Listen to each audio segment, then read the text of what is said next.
Before us we have 4 really experienced specialists in the whole area of renewables and communication, who and 3 of them have spent most of their career, I think, working on this, and Josh is a kind of a newcomer to this in comparison. But we have a ton of experience here, and I think what I'd like to do is ask them. I'd like to go ask them a series of questions to sort of unpack a little bit of your experience around this knowledge broker role in your own individual context.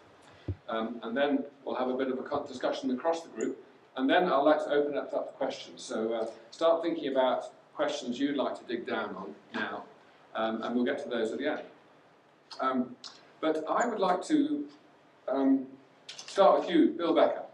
Bill, in your role as the Executive Director of the Presidential Climate Action Project, you can probably be described as the climate knowledge broker par excellence. I can't think of a more a more vital position in terms of knowledge brokering than to be at the heart of that process. You were interviewed during the production of the manifesto, and we quoted you quite extensively in this because you were describing in a very eloquent way what this knowledge brokering thing is all about. Could you just sort of sum it up and say what is that role of knowledge broker, and what are the key skills you need to do to do it well? Yeah, let me give it a shot. Some of the answers to the question of what a knowledge broker is are very obvious. The translator is one word to describe it. Intermediary is a word to describe it. A bridge between 2 worlds and 2 kinds of knowledge is another. And sometimes the bridge is a place where you get one side to come over and begin working with the other side, and you get out of it. It's just you're a joiner, a convener. And I think the skills you need include brains. How many have brains? Okay, good, all right, in good shape. You gotta be a storyteller, because most of what you can convey on very complicated subjects is conveyed better through stories and metaphors and analogies and that kind of thing. So in a way, I started as a journalist, and it gave me a bit of an advantage because I'm a writer. And I think in those terms. How do you best translate? Through examples, through stories of successes and examples of what your service or your program can do. I think you need empathy in the sense that you need to care enough to understand the other person's value system and where they're coming from, and even their language.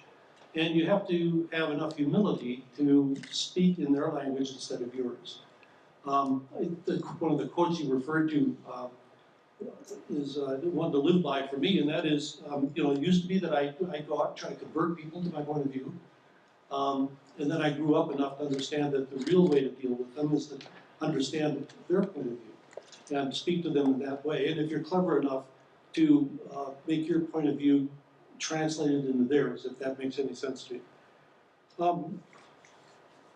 I was wondering if you could give us some examples of the sort of translation jobs you've had to do, and some of the surprises you've had along the way, maybe. Sure. One of the things I was going to say on the last question is you have to be willing to go into enemy territory. Yeah. And with your flak vest, if necessary, but you may find yourself before hostile forces, and you have to have the discretion to know when it's worth being there and when it's not. One of the things I learned is that people, and this is a hard one, I didn't like this lesson, that many people exist in echo chambers when it comes to information. They consult only the TV stations, only the friends, only the media outlets that confirm their preconceived points of view.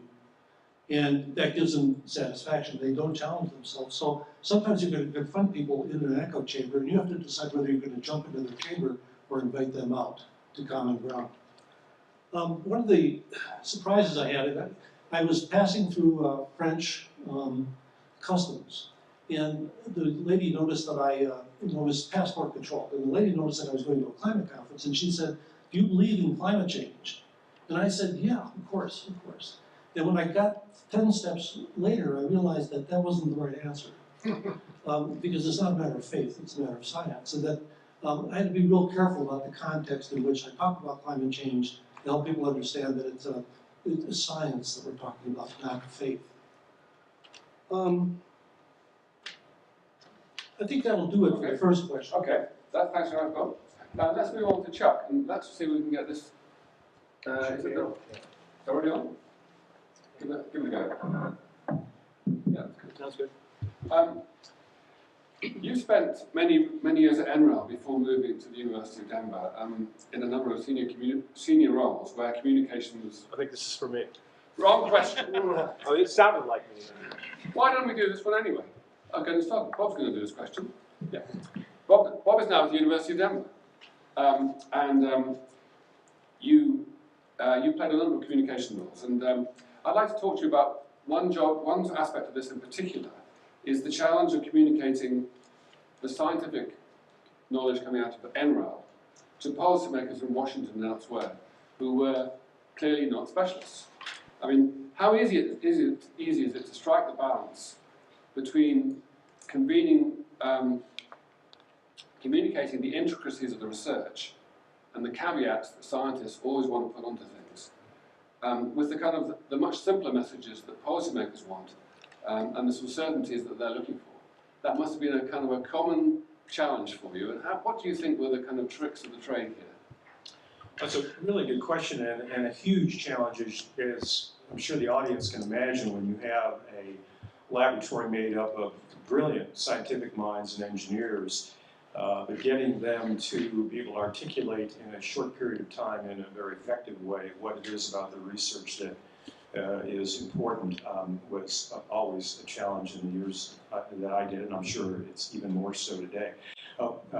One thing kind of comes to mind, one anecdote. When I first started handling communications at NREL, we had a visit by the then chairman of the U.S. House of Representatives Science Committee, and we prepared for his visit and dragged him through a series of multiple PowerPoint presentations from our key scientists, which completely wiped out any focused message that we could have given him by several very bright people. And in the middle of the morning, after he had gone through about 2 hours of this, he said, I've had it, I got to get out of here, and he flew back to Wisconsin, and that was the end of the first visit that I experienced. And I got our folks together afterwards, and I said, we really have to understand this better. And I'm sure just as the people at Fraunhofer or Rizzo or MITI or anybody, any national laboratory. And so what one of the things that we came up with, which I think in practice probably is a good thing to apply anywhere, is that we would work with somebody who was going to be visited by a member of Congress, especially somebody, as Bill pointed out, going to a hostile audience, somebody coming here who really had some questions about the appropriate role of NREL in this enterprise. And we said, you'll have 3 minutes, and you have 1 minute in those 3 to get right to what the impact of this research is going to be. Okay, so what we then were able to get from the policymaker that was visiting is a more lay language conversation about, oh yeah, that, the impact of a advanced air conditioning technology that can work in a very humid climate effectively. So those are the kinds of things that I think just evolve with any organization that's filled with a lot of technical knowledge brokers that you have to convert to people that take sort of the pig's prose and turn it into the Queen's English, if you will. The other quick anecdote that sort of falls into this realm, although it's not really a policy maker as much as an influencer, is we had a visit here in 2008 during the Democratic Presidential Convention by Sergey Brin, who, as I'm sure most of you know, is the co-founder of Google. And we were pretty excited about him coming to the lab, and again, sort of miscalculated what our 30 minutes should be with him. And our director went through all of these sort of incremental technology advances we were making and an occasional breakthrough here and there. And Brin, who was here dressed in a t-shirt and cutoffs, basically said, let's skip all of that. It's very impressive. Who are the 10 brightest solar energy researchers in the world we would like to go find them, bring them to Google, lock them up in a room for a year, and leapfrog everything you and everybody else is doing here. So that sort of ended the, and we gave them a list, I think, ultimately, and who knows, of course, Google Energy now is a major player. But I think it again taught us how being presumed knowledge brokers in a technical area of science and technology has to be converted quickly and smartly to the varying interests and perspectives of people that come visit. And can I ask, do you find that most of your scientists can actually get their head around this, or are there some of them who are you know are never going to manage this? You need to choose the ones that can communicate. Well, I mean, I've been away from the lab now, retired for 5 years, but I'm certain that every generation of scientists and engineers, engineer here, as Nancy Carlisle, I'm sure, is aware, and Chuck Kutscher, you always have that handful that are really good to bring out and make your case and speak in ways that is effective, and those who you would just as soon have stay back at the bench. Well, let's move to Chuck. I'm doing this in not the order I intended, because this would have followed on nicely from what Bill was talking about. Now, I live in the UK, and we seem to be right now disagreeing on virtually everything that moves. But one thing which is pretty much common ground across the political spectrum, not completely, but 90%, is that climate change is real and we need to do something about it. Now, that consensus does not exist here in the US. And I'd be interested to hear about some of the challenges that's created for an organisation like NREL as a research centre and knowledge broker, and how you navigate this conflicted water.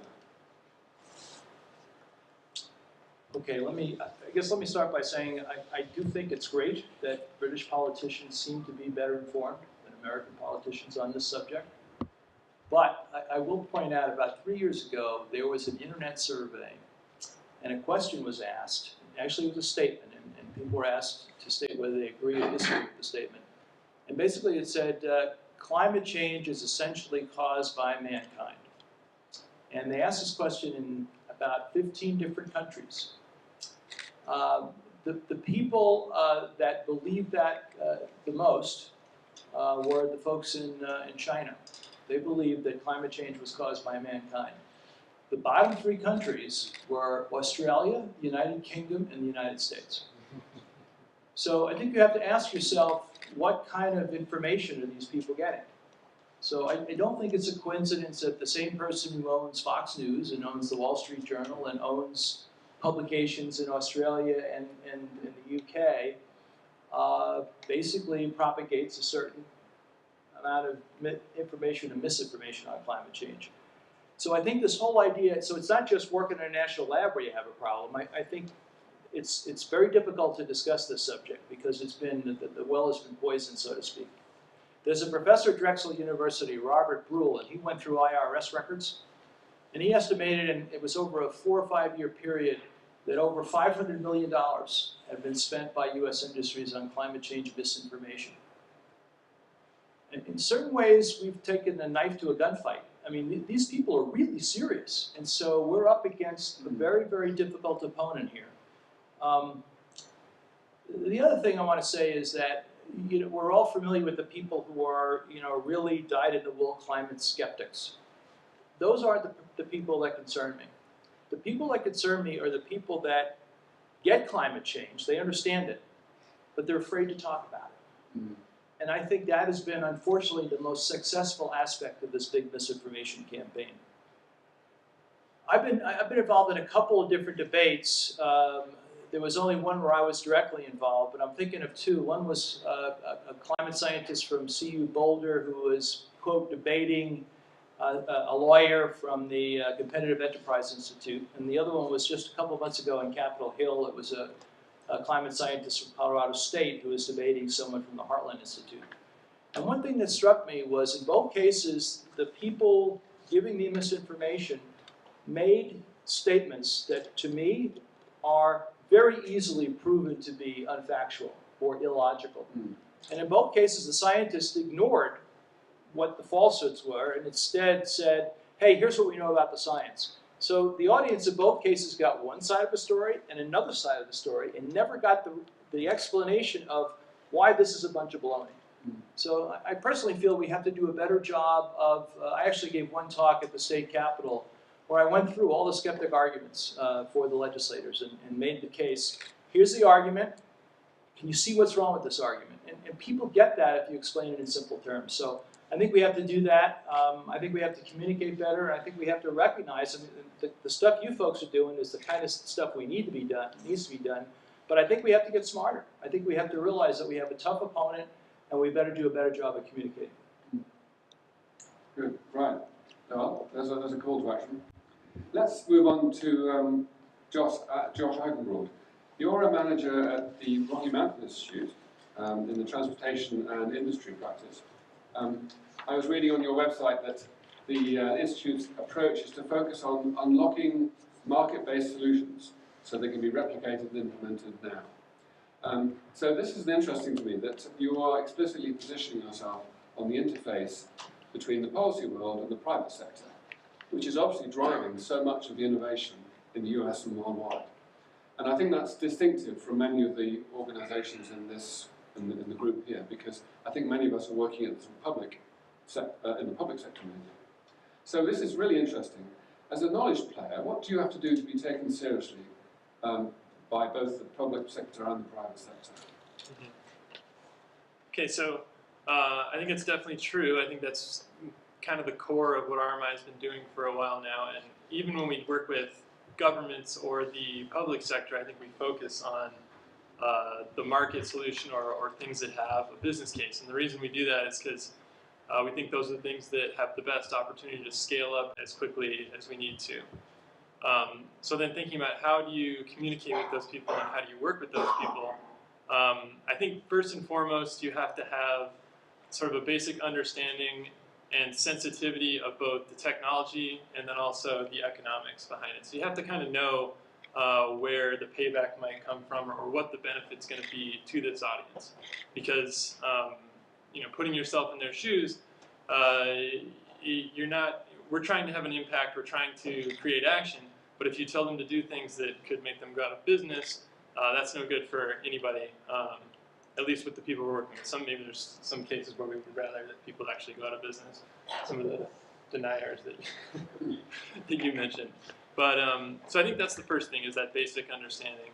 I think in any situation like this, the most important thing is to really focus on listening and try and understand the context that they're operating in. So most of these places have like really specific metrics that they need to overcome in order to make an investment or to do something. So you can usually understand what that is. They all have sort of their own set of values, and if you can tie into those particular values, you can get more traction that way, I think. But yeah, understanding the constraints, and I think a lot of times you can scope that up front when you're kicking off the project with them, to make sure you understand the hoops you're trying to jump through. And then I think the other thing is you can include that as part of your sort of, I think it's good to play that back to them to make sure that they hear you listening, and also just to clarify that you really understand where they're coming from. I think another thing is to try and figure out the way that they actually communicate. Ask them how they want information presented back to them and how it's most useful. And particularly if you do get through to that really important person who's in charge of kind of either letting something through the gate or killing it.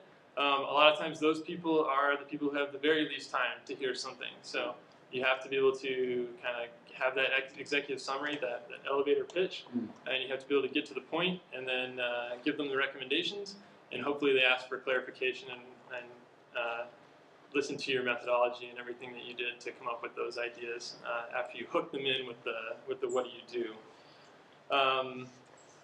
Can I just ask, in getting good at communicating with the private sector, do you sometimes find that you actually have difficulty with say, non-profits, that they regard you as kind of, you've gone over to the dark side? Or actually, can you walk that line successfully? That's a good question. I can even think of one time where even I wondered if I had gone over to the dark side. I think the thing that comes back to me that makes it work for me is I think this is the place. These are the people who. This is what I would tell a nonprofit who was questioning that approach. One, I would say I'm as idealistic as probably everyone else in here, but I also think that it's important to not just be preaching to the choir. And then I think that these big businesses or governments, they're the ones when they change something that they can make a huge difference. Like Google, we mentioned before, but I think there's many examples of because they just have the capital and the resources and the know-how to make things move quickly. Okay, let me just talk about another interface issue which I was interested in. You've done a lot of work recently in China, and I'm intrigued by kind of some of the sort of nuances of being an American knowledge player working in China at the moment, and how that plays out.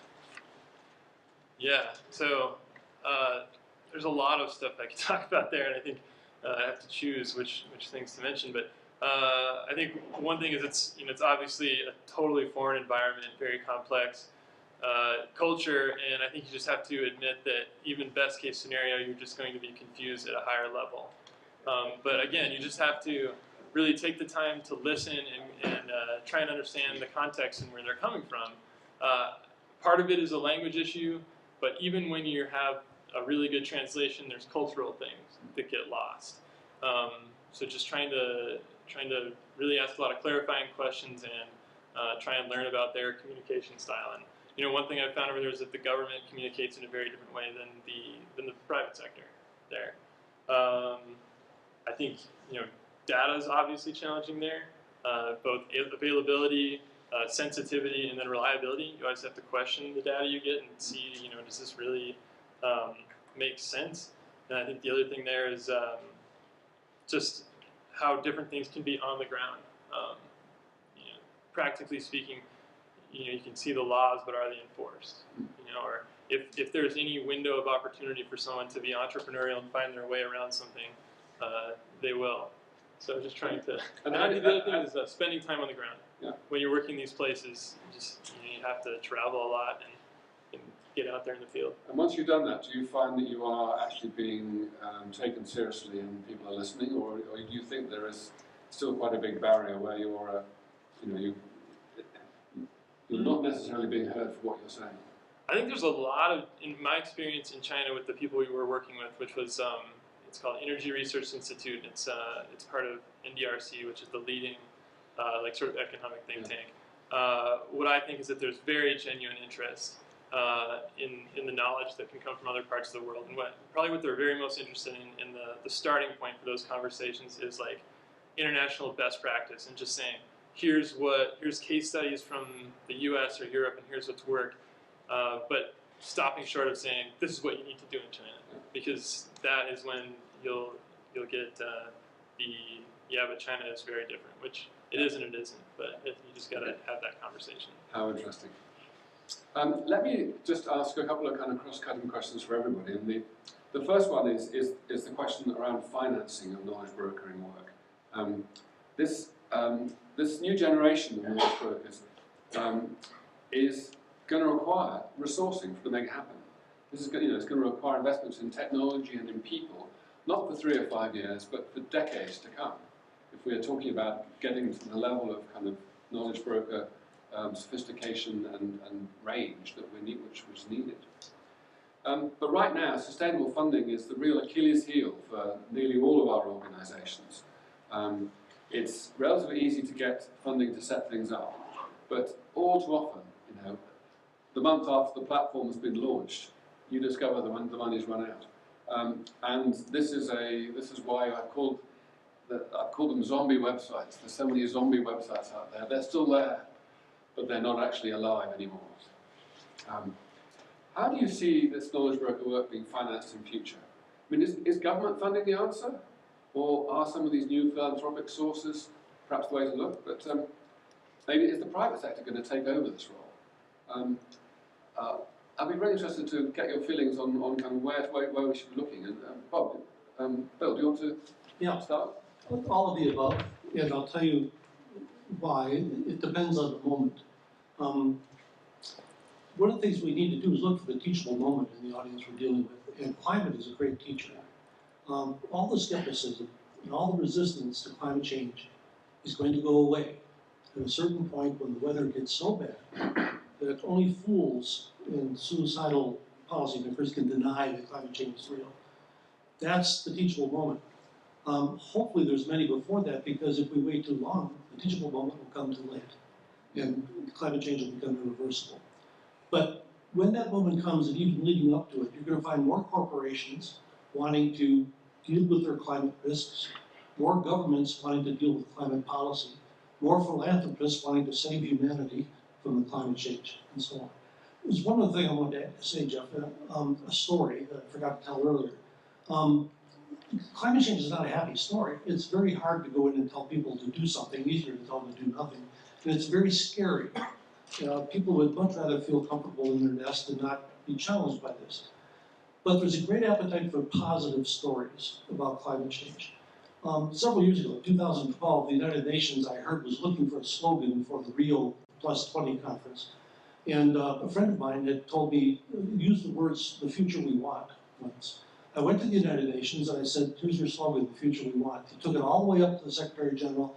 He loved it, it came all the way back down, and that became the slogan of the conference. But more importantly, we started an international conversation about the future we want, and we were flooded with drawings and poems and letters and songs from people around the world who wanted to talk about the positive, what we could build, not just what we have to avoid, but what we can build.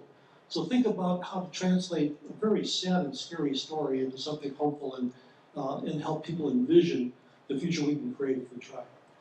Do you think that's the solution in going to any funder, is actually to present it in those terms, rather than the kind of world's going to hell in a handbasket and you need to help us bail out? I would think that's a better message for foundations and philanthropists, but for corporations and such, it's going to be a more self-interested discussion. I was going to say about the elevator messages, we need, when we talk to an audience, to figure out what the ratio should be between telling them what we do and telling them what we can do for them. And the lead in those discussions, whether it's an elevator or anywhere else, has to be what it is that you do that can make them successful. And then you go out and give the details about what you do. So that's what we need to do for corporations who are increasingly understanding that they're under climate risk. The government is increasingly requiring them to assess their climate risk. You have to go in and tell them how you can help do that. Henry, you'd like to take on that kind of financing question? Oh. Well, I'm pessimistic that the investment needed for climate and for the next generation of climate knowledge brokers is going to be there. I think foundations are largely tapped out in this arena. Governments all over the world are feeling pressures of one kind or another, so making investments in clean energy and other responses to climate issues is uncertain. Certainly in this country it is, depending on who the next president is and a Congress that has not been welcoming in that regard, either on the question of climate change or on clean energy to a lesser extent. So I would look more to the corporate side of things, and by example I would cite something called the Renewable Energy Buyers Alliance that RMI I know is heavily involved with, which is this consortium of Fortune 100 companies, I think there are about 60 of them if I'm not mistaken, who are changing their profile with respect to climate and energy, but more importantly are trying to figure out ways for the sort of second wave behind them, companies that don't have their buying power or their cachet to do that. And a good example of why that's powerful in terms of finding the resources necessary to push a climate agenda, I think is in an interesting story that's just unfolded with Berkshire Hathaway here in the United States. They, there was a company called Switch in the state of Nevada, located in Las Vegas, I believe, who builds data centers, and they've built the biggest one in the world. They're planning to build a lot more. And they want to build one in Nevada, the state of Nevada, but they want it to be solar powered.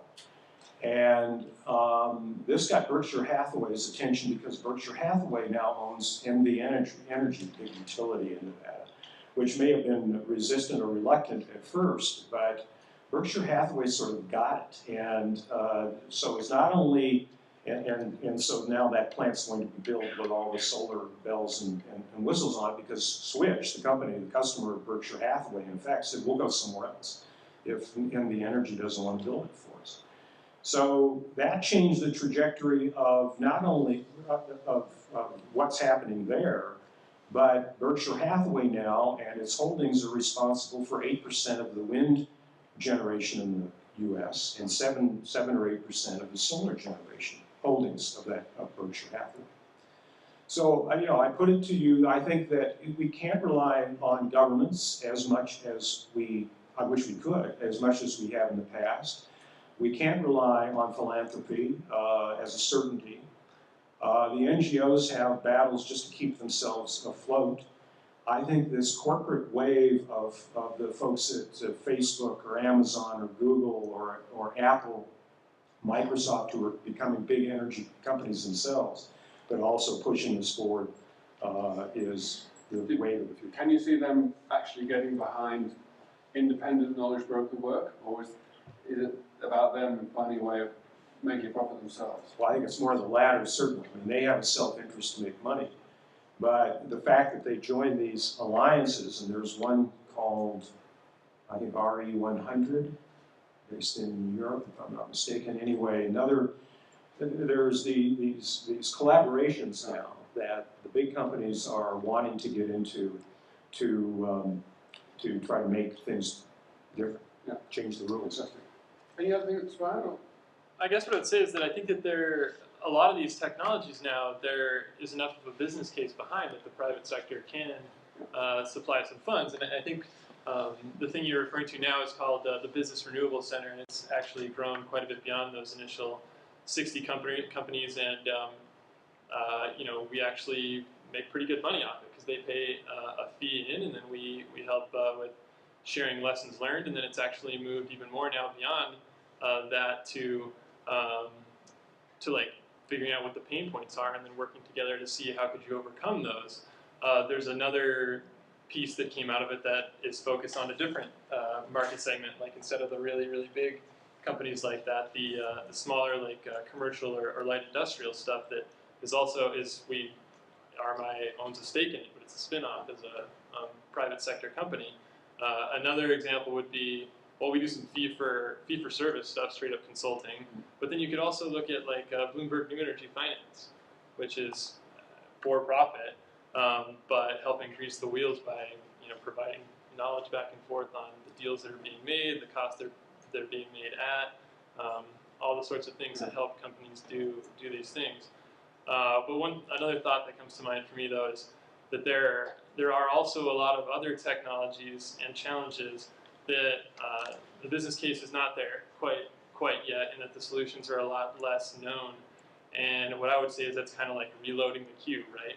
There's these things that we can do now, but we still need to figure out how to solve those long-term challenges and do that fundamental research. And I think whether it's renewable energy or otherwise, like there's still a place for that sort of research. And I'm not sure where that money comes from, but I guess I'm a little hopeful that with the multilateral agreements and the ratified deal, I think just last week, that this will be a priority.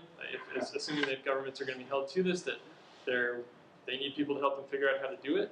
And I think another place to highlight is concessionary funds for the developing world, because that is just earmarked to be there.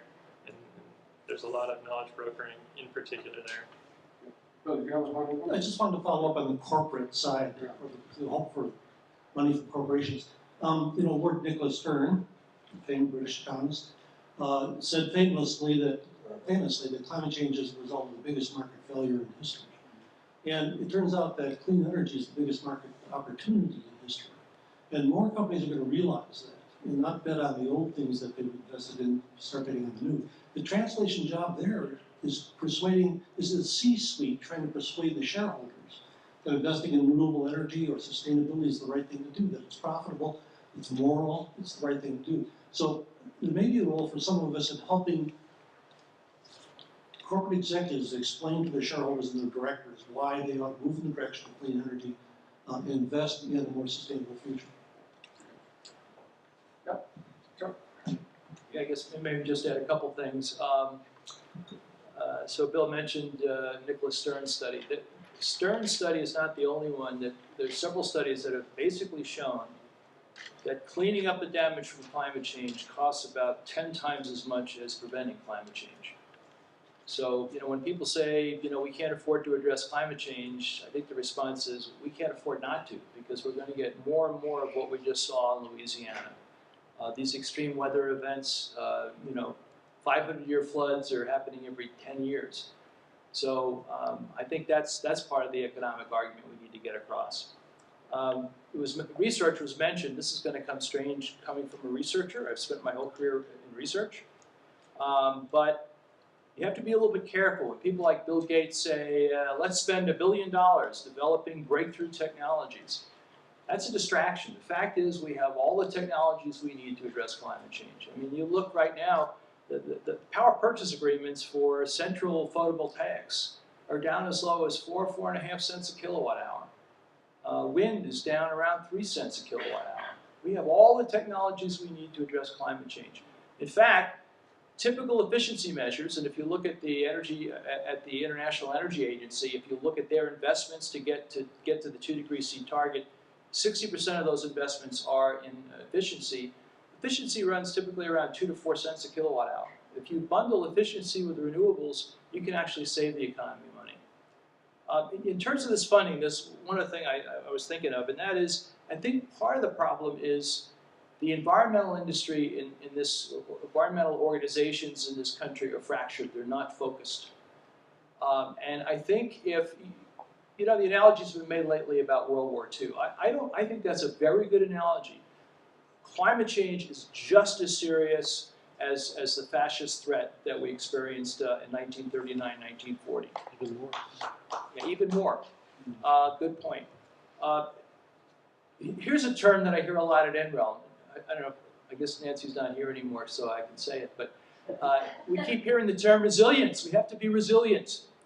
Now look, climate change, we can't stop it now. We're going to have to adapt. There's another 0.5 degree temperature rise in the pipeline, even if we stopped at 400 parts per million right now. We're going to have to adapt. But this resilience thing really bothers me. Think about this. Imagine after Pearl Harbor, if FDR had gotten in front of Congress and said, it's a dangerous world, the world is at war, and we're going to have to be resilient to these kinds of attacks. What would the reaction have been?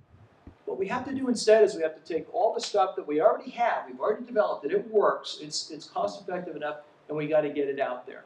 And I think it needs to be a concerted effort, and we need to get all these different environmental organizations on the same page and realize we got to get together, we got to work on this. We have plenty, we got Greenpeace, we got NRDC, we got Environmental Defense Fund, we got Sierra Club, they all have all these different programs. Think about during World War II. Everybody, every citizen in the United States contributed to World War II, whether it meant reusing aluminum foil or whatever. So I think we have to get into that spirit again on climate change. Well, inspiring. I think what I'll do is I'll move to questions from the audience here, and I see a hand already from Michael. Do we need to use mics for this, you think? Well, if that one wasn't working, Geoff, can you just repeat the question? Okay. Do you anticipate a major consolidation of climate change-oriented organizations?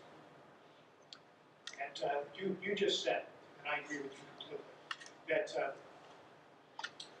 climate change activists need to be reading off the same page and marching to the tune that's on that page.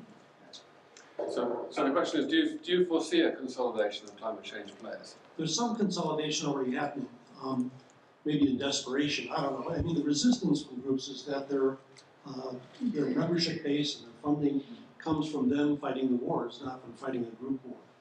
But we're starting to see groups collaborate. Right now, the Green Group, which is a coalition of more than 40 environmental organizations, is preparing recommendations for the next president. I am also. So several other organizations are as well. I've proposed, and I think we're actually going to do it, that all these groups get together after the election and try to synthesize our ideas to the next president and have a workable agenda as they come into office for their first 100 days. So, yeah, I think there's a history and still a tendency to work in their silos, but I've seen signs of collaboration. One thing I'd like to add about this, a lot of people are doing great work in trying to get the federal government, be it the White House, be it Congress, on board doing something. The work that Bill has done for many years now is fantastic. But I think we also, and again, I think on climate change, you have to attack it every way you can. And I think if you have market pull and market push working together, you can really make some headway. So, for example, basically 70% of the world's carbon emissions are in cities. And over 1,000 mayors in the United States have signed on to a climate change agreement. They're seeing what's happening. They're seeing in New York City, extreme precipitation events. The New York City subway was built in 1904. It wasn't until Hurricane Sandy that it was ever flooded with seawater. Seawater never got in the subway before. Rainwater, yes. Seawater, no. Chicago experiencing these extreme heat waves. And so mayors are on board. So how many of you have been in the RSF, the Research Support Facility, the next building? Have you been there yet? If you haven't, you'll probably be there tomorrow. We're proud of it. It's the world's largest zero carbon building, right? Zero net energy, zero carbon, the world's largest. And there's about 50 buildings in the US that have followed in that pattern, where we've helped them in the design. That's not big enough scale. So what we're doing is we're extending from individual buildings to urban districts. We're working with 2 districts here in Denver, one in California, another in Indiana. We're putting out a computer model that allows city planners to put together zero carbon districts. And we're working with that market pull. We're working with mayors that are really interested in doing that. So yes, we have to still keep pushing at the federal level, but I think the local level, the city level gives us a tremendous opportunity, not just in the US, but around the world. Chuck is absolutely right, and a bunch of what we do with the federal level is try to have them get out of the way of states and cities, because in this country, it might be useful for you to assess your own countries. Most of the legal authorities to deal with this problem exist at the state and local level. They have more authorities on regulating utilities, on building codes, on land use planning. So that's where the rubber meets the road. And by default, they have been leading this country insofar as we've made any progress, because Congress has not. So Chuck's absolutely right. What can happen at the federal level, though, is market certainty. Try to create policies that give investors confidence that the things they need to do to fight climate change are going to be around for a while, that if they invest, there's going to be a sizable market that is sustained for a while. There's a lot of things to do with the federal government, but it is in this country, states and cities, where the rubber meets the road. Okay. Let's make another question. Maggie. Thank you all for your perspectives. I'd love to hear from your experience the value of diversity, specifically the role women can play in the clean energy revolution and as climate policy brokers. Yeah, so just to repeat, what is the role women can play in the... One could be president.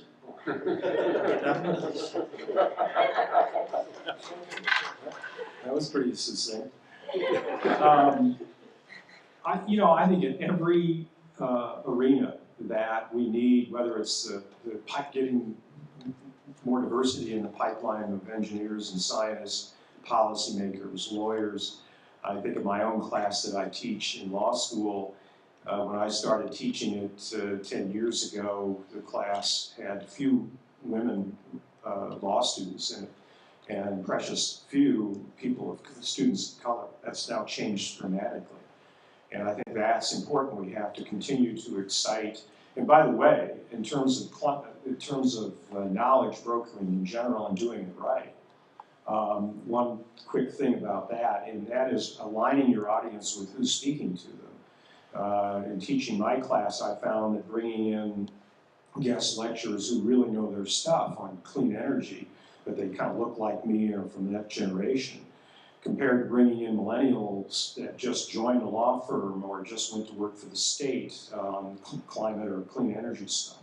Makes a world of difference in getting people excited about careers in that space. So, if you look at what happened at the Paris Accord, everybody for weeks there, right, for days, a couple weeks, was talking about a 2°C goal. And it was a woman from Canada, the environmental minister, that said 2°C isn't good enough. You need to get 1.5°C in that document. And they got it in there, and it was because of her. The other thing I'll say is I probably get maybe, 15 or 20 talks a year, a lot to the general public on climate change and solutions. I cover the science, I say, yeah, this is scary stuff. If people can scare the public with stuff that is make-believe, we should be able to scare the public with stuff that we should all be scared about. And so I'll tell you, when I finish those talks, and I always finish by focusing on solutions, more often than not, the people that come up to me and say, wow, I really want to do something about this, they're mothers with young kids. Because, you know, they really see that it's not just our generation, it's that future generation. You know, if you look at our most well-known climate scientist is James Hansen. I've had the pleasure of working with him and even doing a workshop with him and publishing a paper with him. But he's been an inspiration to me. I learned a lot about climate change from reading his papers back in the 90s, 2000s. His book is called Storms of My Grandchildren.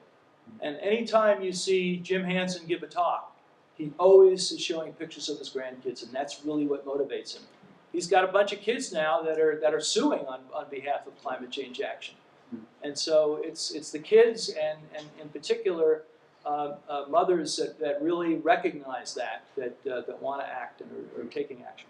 Don't forget grandmas. In the broader definition of diversity, I think one of the things that really upsets a lot of white guys like before at the table here, but not us, but other white guys. Yeah, we're different white guys. Yeah, we're different white guys. Is the changing demographics in the United States.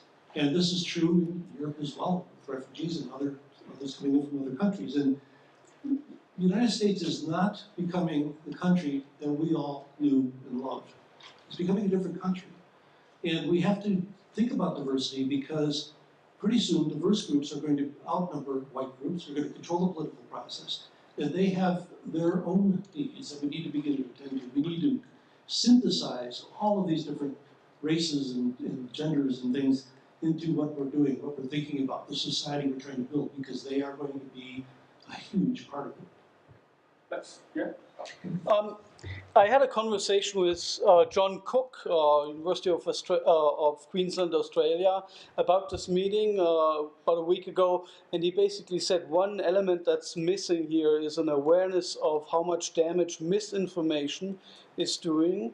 And he pointed me to several studies that show that misinformation basically wipes out all the benefits of positive information. And that we should not be naive, but really get into that fight and realize how well, that's my words now, how evil the enemy is, and be prepared to play that game. Any takers? Yeah, just quick. So, is everybody familiar with the website Skeptical Science? Wow. Well, actually, I put up a poster about the site. Okay, so John Cook is a physicist in Queensland, and probably for the last 8 years or so, his father is a climate skeptic. And he got so tired of arguing with his father that he started this website called Skeptical Science. And it does a better job than anything I've seen of taking all the denier arguments and responding to them. He gives simple explanations, and then he actually gives links to peer-reviewed journal articles that get into more detail if you're, a scientist or an engineer and you want to get into that detail. But anyway, I highly recommend it, and he even has apps for if you have an Android or an iPhone, you can download his app. I have it on my phone, and you can, somebody says volcanoes put more carbon dioxide in the atmosphere than mankind does, right? Well, find out on his site that, well, actually that's a little bit wrong because mankind puts 135 times more carbon dioxide into the atmosphere than volcanoes do. But you can get those answers very quickly at skepticalscience.com. So I highly recommend John Cook's. He's doing a terrific job. I just wanted to say one more thing about that. I'm a Vietnam veteran, so I tend to think in military terms. The opposition is so well funded and so powerful and so entrenched that I would not recommend a frontal assault. I think we need to practice guerrilla warfare here and attack tangentially with some of the things we've already talked about. What's the positive story about what we can create? There's the weather. Now, last March, Gallup did a poll and found that something like 62 or 65% of the people at poll are worried now about climate change. At least they get it, they're beginning to understand it. And Gallup surmised that the reason for this big change was the weather. The people were having personal experiences now with climate change. So I think eventually, it'll be easier to battle in a frontal assault, but for now, we need to be clever and do work around.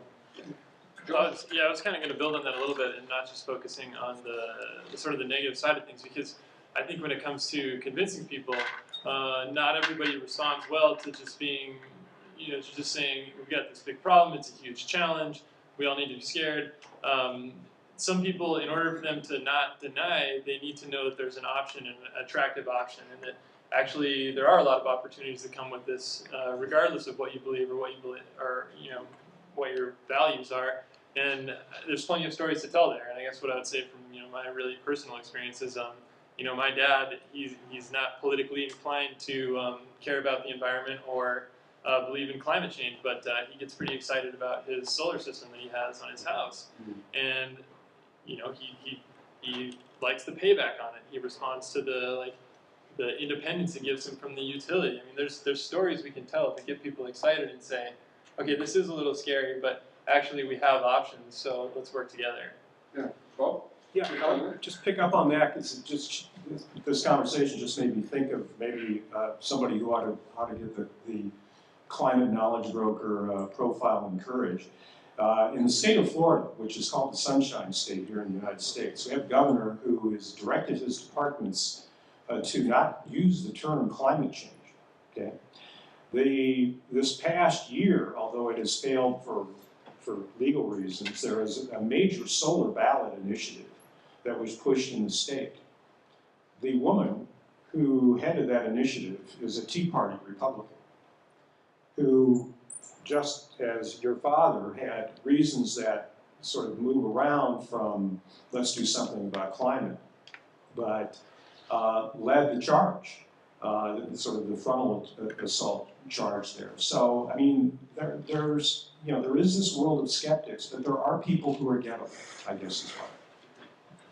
Sorry, I have to add to that. The story that Bob is telling is about a woman who founded the Georgia Tea Party Coalition.